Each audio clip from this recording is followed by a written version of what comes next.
What's going on, birdies and bourbon fans? This is Trey, all the way from the mountains of New Mexico. I am way past due for a video about cocktailing. Calvin and Dan the Man asked me to create a cocktail for you, and maybe to do a couple, if this is not terrible. The past due name comes from a few different places. First of all, congratulations to the Birdies and Bourbon podcast for being so long running at this point. Second of all, it comes from one of our base spirits in today's cocktail, which is Havana Club 7, all the way from Cuba, which is past due for its recognition as being a cultural capital of this part of the world. And also, Calvin and I went to Cuba a long time ago at this point, probably 4 years. So we're going to make a cocktail for you today. It's going to include this, and of course, it's birdies and bourbon, so we need to include a little bit of bourbon. So what we're going to basically make for you today is a cocktail that is not far off from Manhattan. We're going to start off with, of course, some bourbon. Now, what I've done for you is I've picked out a few different bourbons. And we've got sort of the bowler version of the cocktail if you want to actually go big or go home. But also, if you're sort of wanting to make a lot of these for friends that don't really care, we've got a couple other bourbons for you. Not at all hating on Evan Williams Single Barrel or Evan Williams 100 Proof. Both are fantastic bourbons.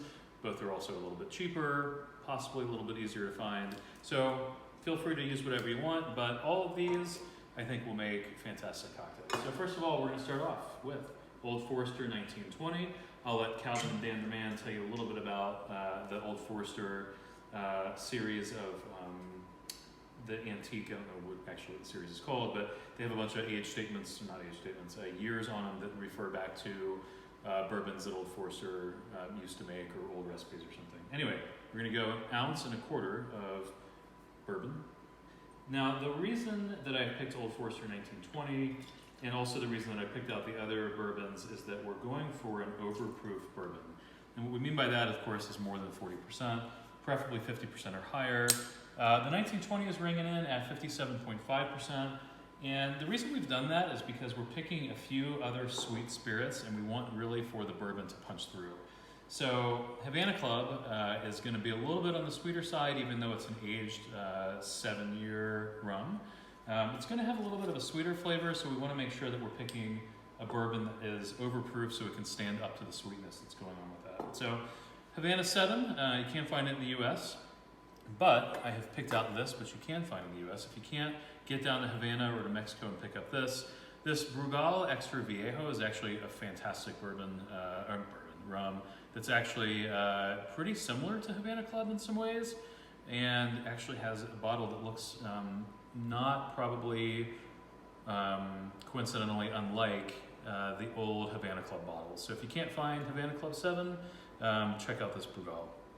Anyway, we're going to do 3/4 of this, and for the math fans out there, what we're doing is we are achieving 2 ounces of our base spirit. So we've got 1.25 ounces of our bourbon, 3/4 of our rum. From there, what we're going to do is we're going to go with a vermouth, and I'm choosing Bordeaux. You can choose really any vermouth. Bordeaux is more on the bitter and dry side of things, which again, given the fact that we've got a lot of sweet things going on, and picking something that can really stand up to the sweetness.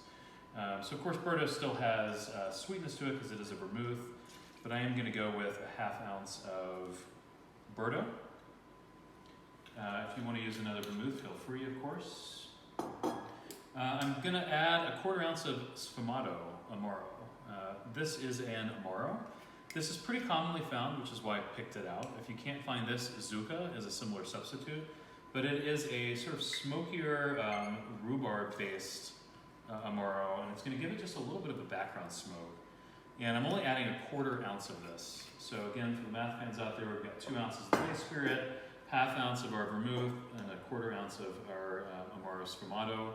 So we're looking at about 2 to a little bit less than 1. So again, we're sort of in the bourbon or the Manhattan realm of things in terms of ratios. Next up, we're going to add some bitters. We've got Havana and High bitters from 1821. This I picked out because obviously it's got the name Havana in it, but it also has this sort of dark, sort of prohibition style bitters quality that's just sort of general all-purpose bitters. If you can't find this, maybe use some Angostura bitters, which will substitute well. I love the 1821.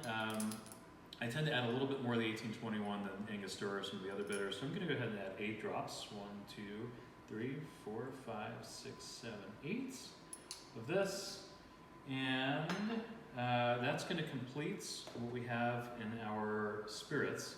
So what I usually do is ice down my glass first, and what I have is, first of all, some good glassware. You'll have got to use good glassware if you're making a good cocktail, and Calvin's going to recognize this because he has actually the same glassware. So cheers to Calvin, and I'm going to go ahead and add my ice in, and I'm going to stir it. The amount of times you stir is really not super important. You want to stir it down until you notice that the ice is incorporating into the cocktail enough that it becomes not overly diluted, but diluted enough, which is obviously not specific, but you'll get the hang of it after a while.